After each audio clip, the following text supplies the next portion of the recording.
Hey guys, this is Kim Lepre from the Teachers Need Teachers podcast. I'm a proud member of the Education Podcast Network, just like the show you're listening to right now. The opinions expressed are those of the individual host.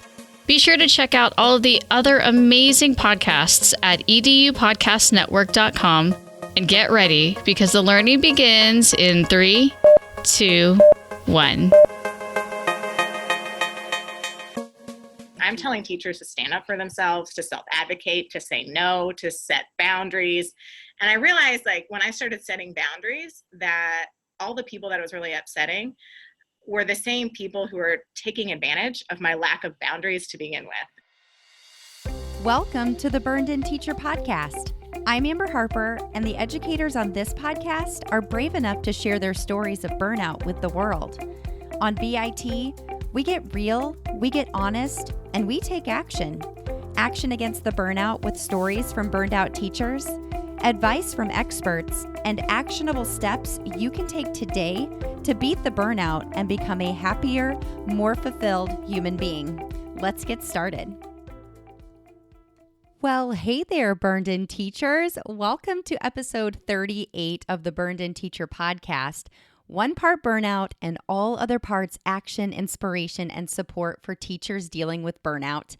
And of course, this is also episode 3 of the Summer Self-Care series. I'm your host, Amber Harper, and as always, I'm absolutely excited and thrilled that you've decided to tune in today. I know you have a bajillion other options, or maybe this is your first time listening to a podcast and you've chosen Burned In Teacher, and the fact that you're tuning in today means so much to me. So thank you so much for spending your time with us today. In this third episode of the Summer Self-Care series, Danna Thomas, creator of Happy Teacher Revolution, talks all things self-care, setting boundaries, and her own struggle with creating both of those things in her own teaching life. She also shares with us her mission to create a true revolution of happy teachers who can lead happy classrooms and happy lives. And let me tell you, you're going to hear in this interview, she and I laugh a lot. We talk so deeply about the need for teachers to take control. I feel like I could sit down and have a cup of coffee with her and talk for hours, which Danna, if you're listening, I hope really happens someday. Danna is a former Baltimore City public school teacher and the founder of Happy Teacher Revolution, a Baltimore-born international movement with the mission to organize and conduct support groups for teachers in the field of mental health and wellness to increase teacher happiness, retention, and professional sustainability. Danna served as the national spokeswoman for the National Alliance on Mental Illness and the Music for Mental Health campaign. After teaching for 7 years, she left the classroom to join the Johns Hopkins Social Innovation Lab, which led to Happy Teacher Revolution, winning first place in the Johns Hopkins Social Impact Forum. She currently trains revolutionaries from around the world to initiate Happy Teacher Revolution meetings in their own communities. You can imagine how big of a fan I am of this initiative. You can reach her at her website at happyteacherrevolution.com and, of course, on Instagram at Happy Teacher Revolution. You're going to learn so much more about her initiative with the Happy Teacher Revolution and her extreme passion for creating happy teachers in this interview. And I can't wait for it to get started. So let's go. Danna, thank you so much for joining us on the Burned In Teacher podcast today. I'm so honored that you're spending your time with us. Thank you so much. Yeah, I'm really grateful to connect and to talk more. This is really exciting. You know, you and I have such similar paths and passions with serving teachers and helping them through these challenges that they're facing in education. So tell us a little bit about where you started. Let's lead up to, 10, 12, 15 years ago. What is your story of education and how did you get to what it is that you're doing now? Yeah, sure. Great. So my journey with Happy Teacher Revolution started before I was a teacher, when I was still a student. And the reason I say that is because when I was in high school and college, I suffered from crippling anxiety and depression and panic attacks. And I represented the 1 in 4 Americans who grapples with a mental illness, the 1 in 5 college students who's contemplated suicide.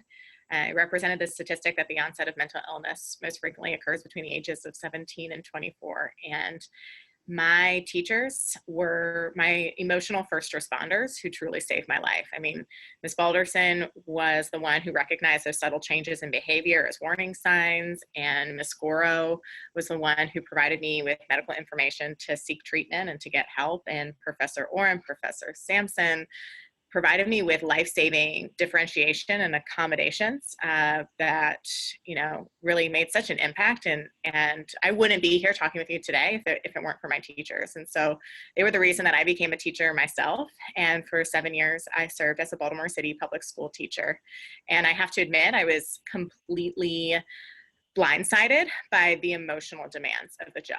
The demands that no matter how many books that I read or how many ways that I thought I could prepare for, I felt completely just shocked and unprepared for those emotional demands, specifically working with children who have experienced trauma firsthand. So, and we know that trauma in a child's life can range from any number of things, whether it's losing a pet or losing a parent, moving neighborhoods, moving countries, experiencing a natural disaster, witnessing an act of gun violence.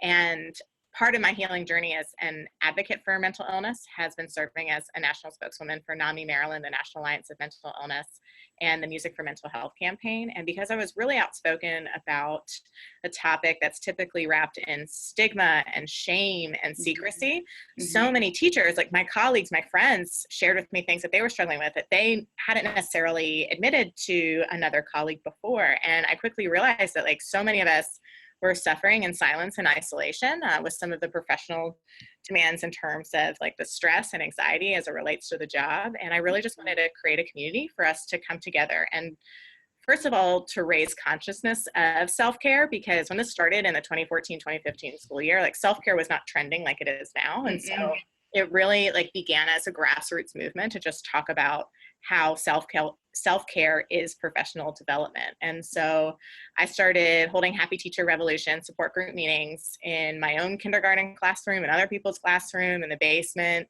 of a church, and yoga studios, on the Johns Hopkins campus, anywhere I could find. And in 2017, Happy Teacher Revolution went viral. And Education Week had come to my school to write a story about us. It was our first big piece of press.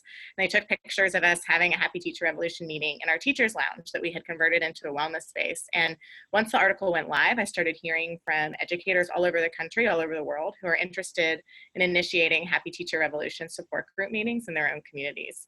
And so in the fall of 2017, I worked with a team of experts to write and develop our online curriculum, which trains revolutionaries. These are the individuals who initiate and lead these Happy Teacher meetings in their own communities all over the country, all over the world. So right now, Happy Teacher Revolution is being held in 22 different states in the U.S. Our largest site is in Oregon, in the second largest school district in Oregon, Salem-Keizer Schools, and we are also global. So our largest site internationally is in the International School of Dakar in West Africa. So what I mean to say is that the pandemic of teacher stress is all over the world. I mean, in our own country, according to research from the University of Missouri, it's reported that 93% of teachers, 9 out of 10 teachers, are experiencing high levels of stress.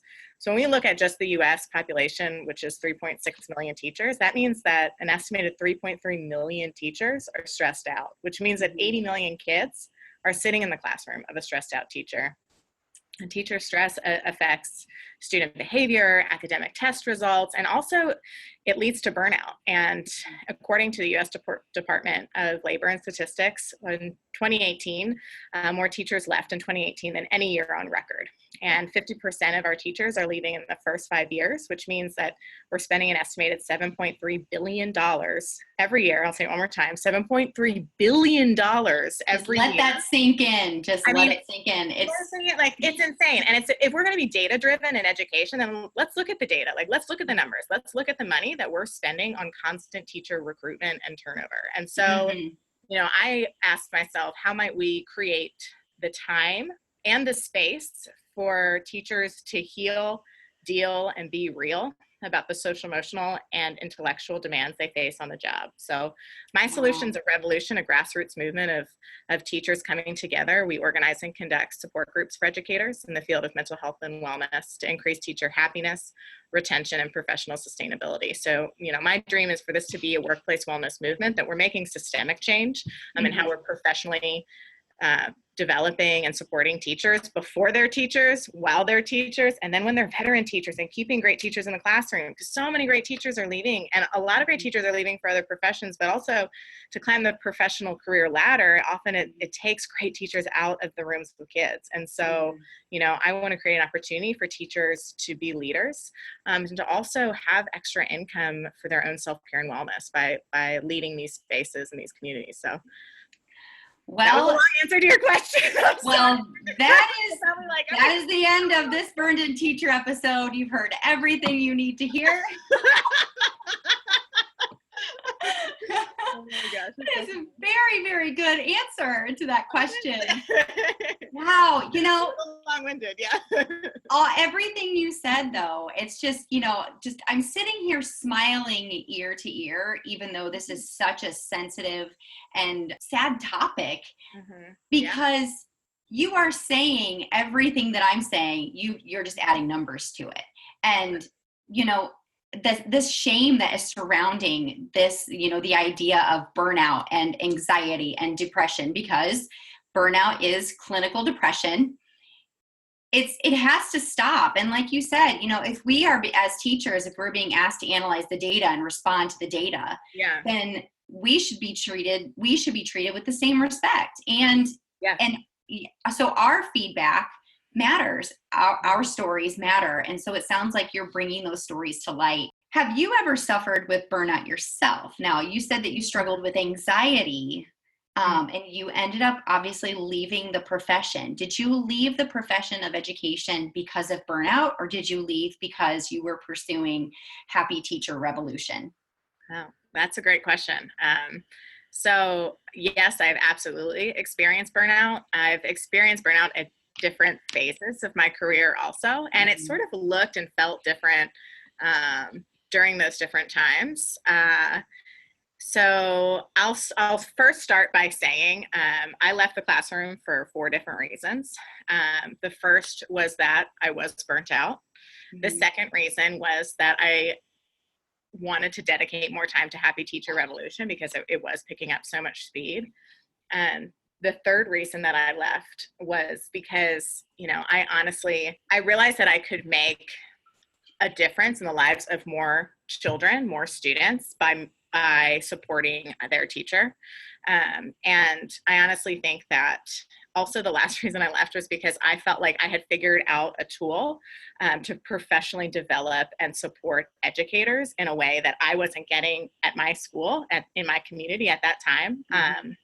And I felt like I had come up with a solution to this problem, and I wanted to try it out. But I'll go back to sort of like what burnout looked like throughout my career. And when I talk to schools and do presentations, I have a moment where we really unpack the differences between burnout, compassion fatigue, secondhand or vicarious trauma, and moral distress. And I talk about how all of these things can be happening in a teacher or caregiver's life simultaneously, but they're each unique and different.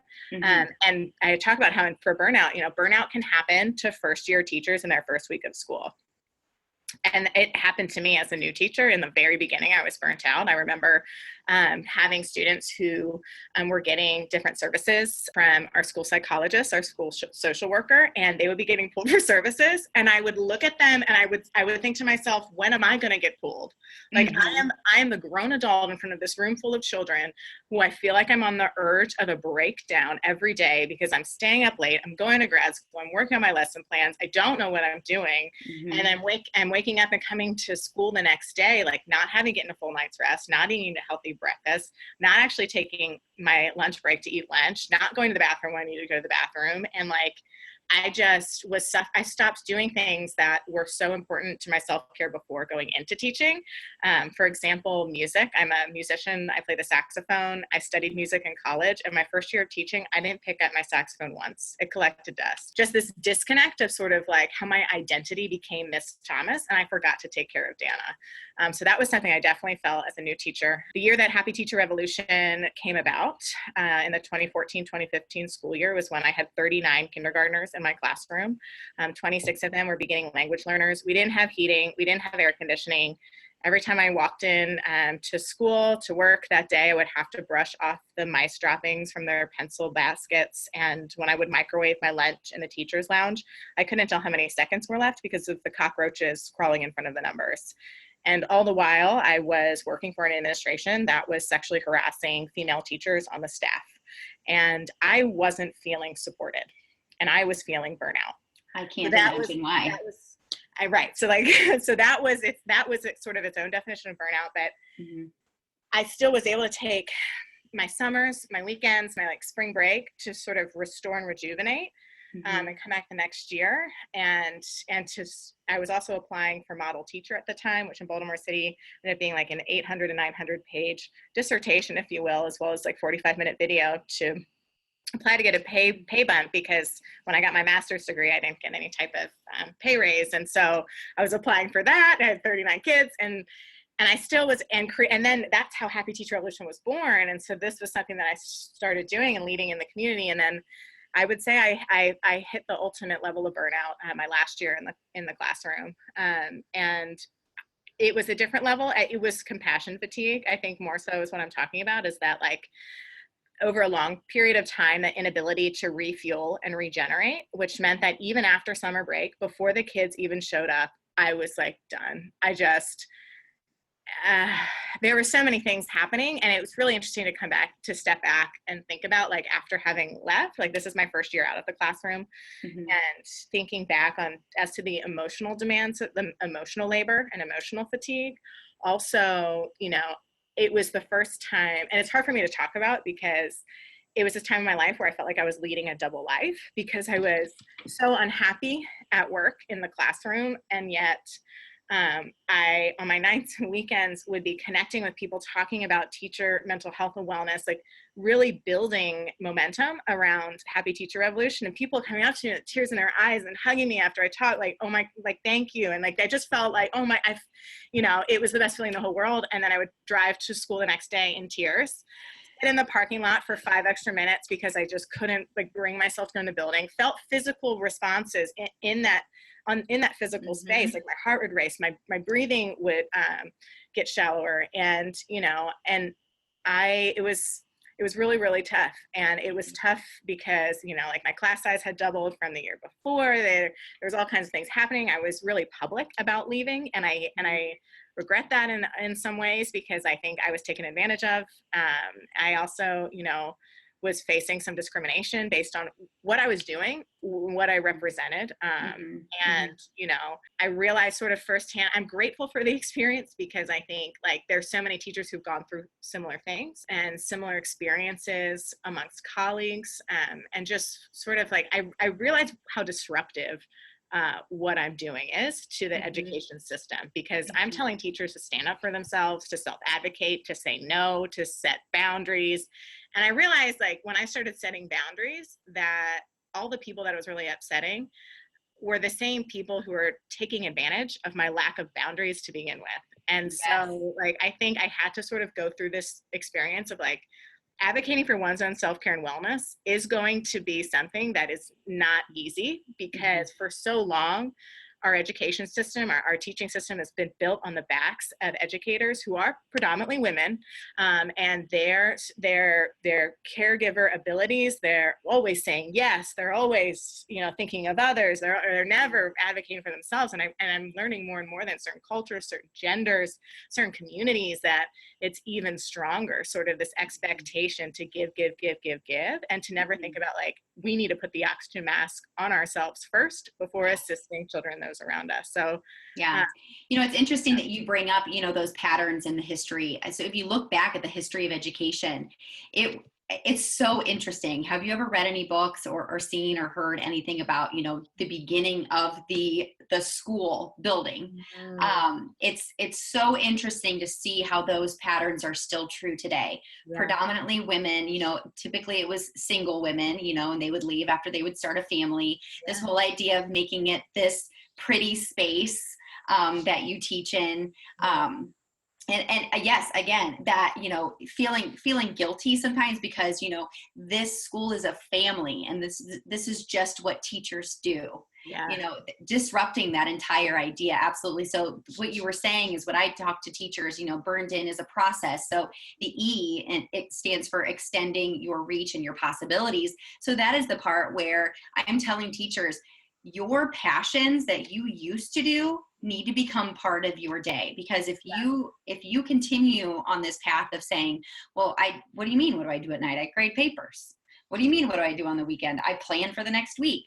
If that's what you're labeling yourself, if those are your only possibilities, you are bound to burnout, And another thing that you said is, about your story, you described your last year was my last year of teaching, because, and I think it comes down to purpose, because my purpose had become serving these burned out teachers, continuing burned in teacher and, figuring out how I can best serve these teachers. And I was miserable at school, and I had a great relationship with my coworkers. I had a great relationship with my students, but for sure, my passion was now leading teachers and helping them to be happier in the classroom. And I think that's so interesting what you said about living a double life, because I felt, that I was not doing the students justice at school anymore. And that's what I preach to teachers too, who are clearly miserable and don't want to be teaching. You don't have to teach because that's what you've always done. It would be great if you'd stay, because we need great teachers to stay. But if this isn't your passion, you need to figure out what it is. Bring more of that into your life so you can make that decision, make a sound decision, not a reactive decision. Right. So tell me now, since you've left and now you are pursuing Happy Teacher Revolution full time, and you are in all of these states and countries and you're going global, can you explain to me a little bit, because this, your episode is going to air during the month of June and July. We're focusing on self-care because lack of self-care is burning teachers out. Tell us a little bit about what you take teachers through. Is it, an 8-step process, a 12-step process? Can you help us to understand what it is that you're trying to teach your teachers about becoming a happier teacher? Yeah, great question. So we have 2 different ways that we certify educators and leaders in communities to become Happy Teacher Revolutionaries. So these are the individuals who initiate and lead Happy Teacher Revolution support group meetings in their own communities. So that happens one of 2 ways, either through our online certification model or in our in-person professional development model. So we're working from like top down and bottom up. So what I mean by that is bottom up, we're reaching individual teachers who have recognized a desperate need for this space in their community. They may or may not have the support of their school or district, or may or may not have the financial support from their school or district, but they're participating in this space and leading more as like a community meeting, either in their school or region. And so those are our individual teachers or social workers or school psychologists or individuals that have recognized the need to address teacher stress and burnout. So we're also working top down. So these are with like larger school districts, charter school networks, teacher certification programs. And these are folks who, in terms of like a larger group of individuals getting trained to initiate Happy Teacher Revolution meetings, or individual schools also, like with a principal and 12 staff members, for example, and including a social worker, maybe some classroom teachers too, and a school nurse. I mean, it could be anybody. Also at the district level, that could be like teacher mentors, or individuals who are supporting first and second year teachers, maybe some struggling teachers. So our online certification model is really great because we can reach people across different time zones. We meet once a month over the course of 6 months for our online class, and we cover 6 different modules. So The first is revolutionize self-care, then revolutionize relationships, revolutionize community, revolutionize wellness, and revolutionize capacity for change. So that's how our online program, and we are enrolling now. We always do a rolling enrollment to help support teachers through this online model. And the other is the in-person support group model, which means that professional development model rather. And so we've condensed the 6 months of online training into 2 days in-person training, going through those 6 modules. So we've done those, with larger school districts, and again, as I mentioned before, charter school networks, to train anywhere between 12 to 60 individuals in person to initiate and lead Happy Teacher Revolution meetings. So that's the first phase. And once an individual becomes a certified revolutionary, or a site becomes a Happy Teacher Revolutionary site for that in-person model, then they're eligible for our next phase, which is the train the trainer, like you mentioned. Okay. For individuals to become trained to then train more revolutionaries, and also a licensing model where we license our curriculum to some of those larger school districts and sites to utilize and train revolutionaries. So that's our distribution model. We've generated the majority of our revenue from the online certification, and we've partnered with the Johns Hopkins Social Innovation Lab to expand it for that in-person professional development model, which has been really exciting. And we won the Johns Hopkins Social Innovation Award for 2019. So that was Congratulations. Really thank you. Yeah, thank you. Yeah. So that's been really exciting because, I'm also thinking a lot about what professional development means for educators. And it's a $2.8 billion industry. We're spending between $8,000 to $12,000 per teacher for professional development. Some schools are paying this out of their own budget, but yet less than 29% of teachers actually find professional development useful. So I don't know about you, but I've sat through some pretty bad PD, and amen, sister. like pretty terrible. And it's like, to think of the money that was spent on that, or just not bad PD, but like the same PD every time. There's no differentiation. There's like, oh my gosh, take me. You know what? And let me ask you this question. This kind of goes back to analyzing data, and then really, other people should be analyzing data. But how many times have you sat through professional development after being told to differentiate instruction, meet students where they are, and to make sure to capitalize on their interests? But you sit in a room, they're teaching this stuff, whole group, direct instruction, the whole time. You're sitting the whole time. You don't get to talk. It's not experiential learning whatsoever. Right. Exactly. No, that has always made me giggle. I know, exactly. And then the other thing too is, even if it was good PD, all of the materials, all the money that they spend on all this stuff gets put in a closet somewhere or in the basement, and you never look at it or use it again. And so there's no follow through.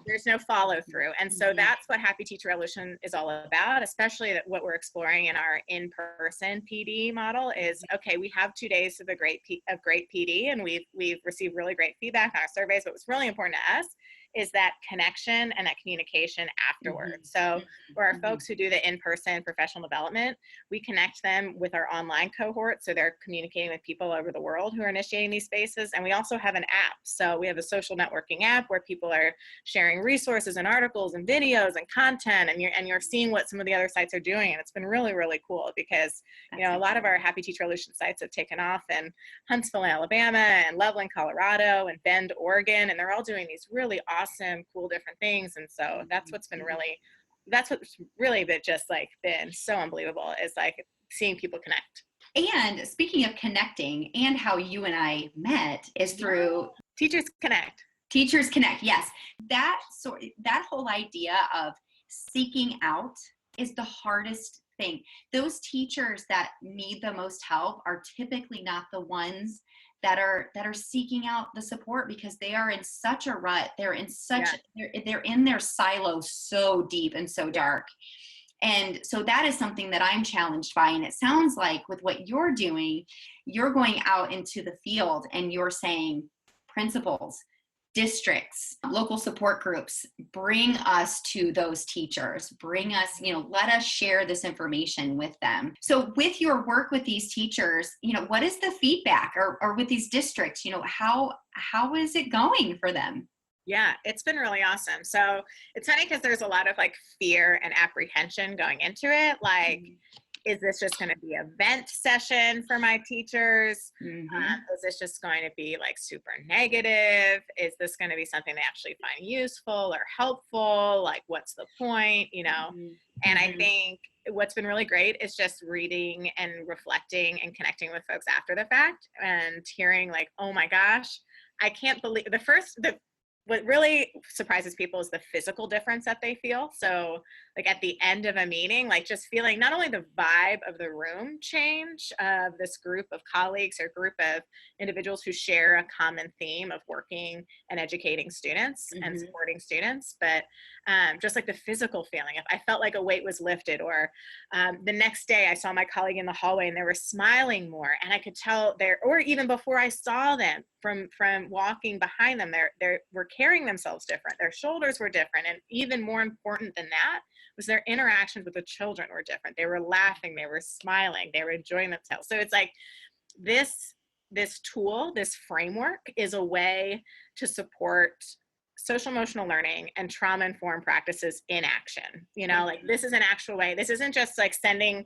an article about self-care to your staff every now and then. Like this is a framework for us to come together as a community and to build that face-to-face human connection. I mean, we're always on our cell phones and our tablets, and we live in a world where we think we're more connected than ever, but yet we aren't having those opportunities to develop human connection, you know, with other colleagues. And I think even the most successful teachers are feeling isolated. And here's why: because in order to set those boundaries and to like not take as much work home, or to not have to stay as late when it gets dark out at school, like they protect their time. And so of course, like we need to set boundaries and protect that time. But for me, like that meant turning the lights off, shutting the door, hiding so I can get work done so that I didn't have to take a bunch of work home. And so, you know, our teachers aren't having the opportunity to connect with one another. On PD days, we're like siloed off by our grade level or by our subject area or whatever. And like I worked in a school that was pre-K through 8th grade. I never got to connect with the middle school teachers, but yet we were in the same community, like with the same families and the same kids. And, you know, so it's like, I really want to create that time and space for teachers. If people feel like they can't talk about what they're feeling, or if they don't even know how to verbalize how they're feeling, but it's showing physically and it's showing through their emotions, how are you supposed to tackle the real issues unless we actually bring it into a light? Because, you know, these teachers that are sitting in the shame and feeling guilty or feeling just like horrible people, or, you know, sitting in that depression and feeling isolated and alone, like what you said, you know, that affects their instruction. And then a principal comes in and does an evaluation, gives them a bad evaluation on the way they're instructing or interacting with the kids. And they're looking at that instruction specifically. But that's another effect of that burnout. And I always tell teachers, burnout is not a cause. Burnout is an effect. It's an effect of all of these things that are happening and piling up. You haven't taken the time. You haven't respected yourself enough to sit down and truly reflect and get quiet and think about what it is that's truly bothering you. And that, you know, that self-care, that's a different kind of self-care than saying, oh, go get a massage. You know, here's a free cup of coffee. You know, here's a box of donuts. Fill yourself with sugar and you shall be happy. You know, it's a different type of self-care than what, you know, sometimes people are saying. Absolutely. And I found it like especially clear in my last year that like I was spending all of my disposable income on quote self-care. So like I was going to acupuncture every week. I was going to get a massage every month. I was getting a facials and like going to chiropractor and this and that and like doing spending a lot of money on like quote self-care. But I had never felt like more burnout or isolated in my life. So no matter how many bubble baths I took, if I felt isolated at work, if I wasn't feeling a sense of community at work, like that's how it all escalated. And then resentment kept building and the isolation continued. And it was like, you know, it got harder and harder. And so I think a real big piece of this is community and connection. And we are literally at the cellular level, like we are drawn, there's the bystander effect. Like we need to connect with others. And especially for those of us in a caregiver, relationship intense profession, right? Like how do we teach kids not to bully each other when there's grownups bullying other people? I'm telling you, you're taking us to church today, Danna. You're taking us to church today. Preach. It's so interesting. So I was talking to Dr. Lao, and his episode will air here in June or July as well. And he reminded me of a quote that I've heard before that says, "We're not human doings, we're human beings." Yeah. And we are doing. And not only are we doing, we are doing for others, things that we don't do for ourselves. And we are not busy being still, being connected, being kind, and all of those things for ourselves, being kind to ourselves, being present. All of those things that may sound woo-woo to some people, some of you listeners out there, but it's so impactful in your life to stop doing and pay attention and just be.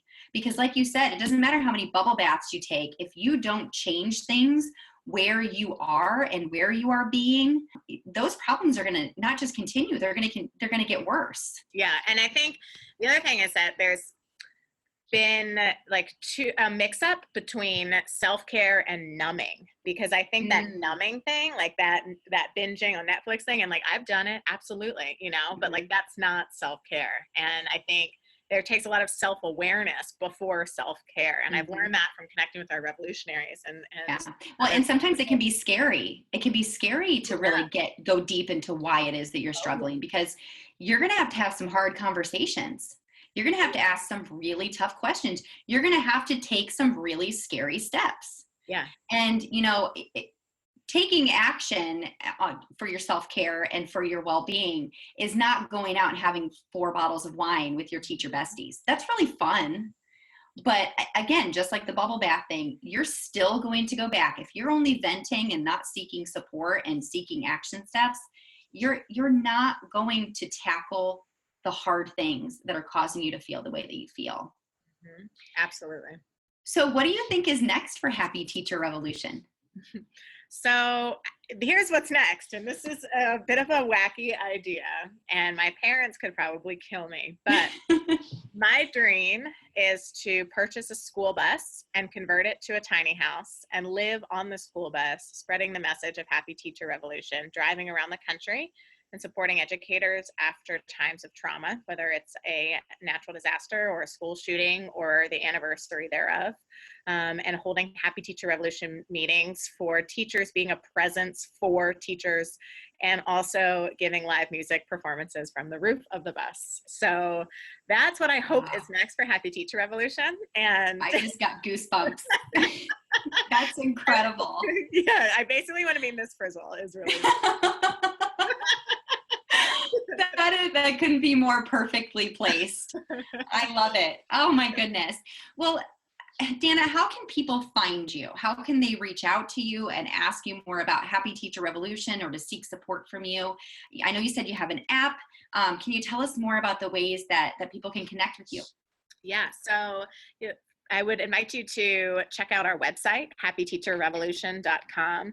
My email's up there. I would love to connect and chat with you if for anyone who is interested in learning more about Happy Teacher Revolution.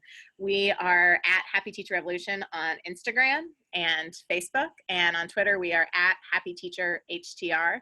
As you mentioned before, we're on the Teachers Connect platform, totally free for teachers to download. We have a Happy Teacher Revolution community there, as well as on Mighty Networks. So in the App Store for Android or iOS, also on a web platform, check out Mighty Networks, and Happy Teacher Revolution is there, totally free to download and connect with us there too. And my email is Danna, DANNA at happyteacherrevolution.com. So I have one more question for you, and then we're going to move on to the Burned In Teacher lightning round. Oh, cool. What is one? I can't wait. It's a little fun with all of these. We get so serious in these conversations and so passionate. So it's just like a light way that I like to end the. I love that. I think. But I do have a question for you. What is one thing that you want to make clear to our listeners before we end this interview today?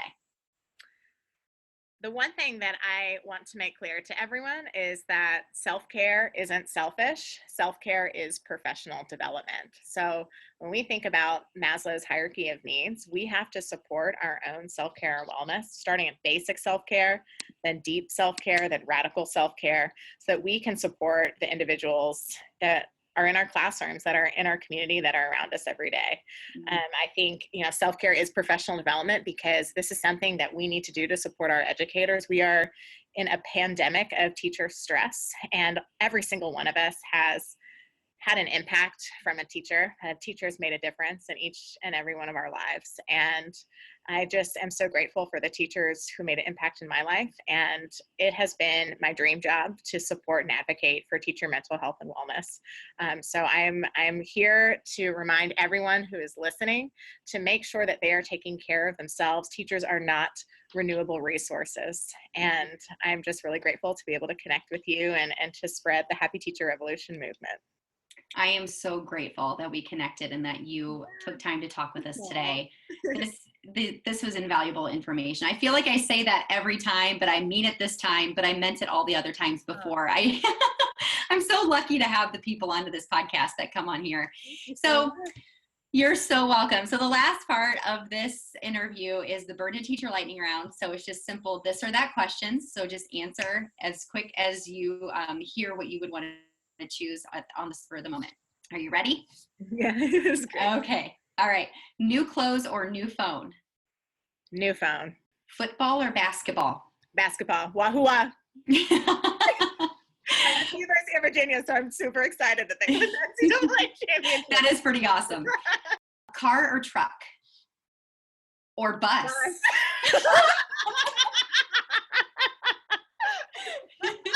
School bus. Yes. Good answer. I love how you're thinking outside the box. All right. Iced coffee or hot coffee? Iced coffee. All right. Good answer. Oh, Danna, thank you so much. This was such a not only informative and stimulating conversation, this was so much fun. I had so much fun, Amber. And I have one last message to leave with everyone is that you can't pour from an empty bowl and you can't teach from an empty soul. So thank you, Amber, for this soul-filling moment and conversation. And I'm just really excited to connect with you and to have you in my life. So thank you for all that you do for teachers. Thank you. You as well. And I know this is not the last time we're going to be talking. I know, right? We're going to keep talking like forever. Keep it rolling. All right. Thanks again.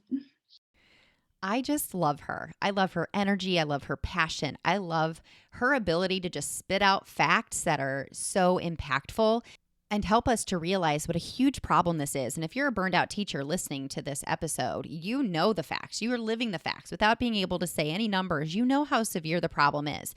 And let me tell you my biggest takeaway from this entire interview is that self-care takes work. It takes doing uncomfortable things. It takes having uncomfortable conversations. It takes doing things that you've never done. In order to take care of yourself, you have to advocate, take action, and do what's right for you. I tell teachers all the time, if you change nothing, nothing changes. So that's my challenge to you as you go forth into the summer. We're getting pretty deep into summer now, and you still have time. And some of you have just gotten off of school. You have time to try some new things. Maybe that's listening to this podcast. Maybe it's exploring different options. Maybe it's having that hard conversation. Whatever it is, take that first step, take that first action, and I promise you it will lead to you getting to a place of burn in. A great first place to start is by naming your burnout, which you know I'm a huge fan of. I created a free quiz for it. Go to bit.ly/BIT quiz, name your burnout, find out what your stage of burnout is, and of course, get specific action steps to beat it. Until next time, burn on, everybody.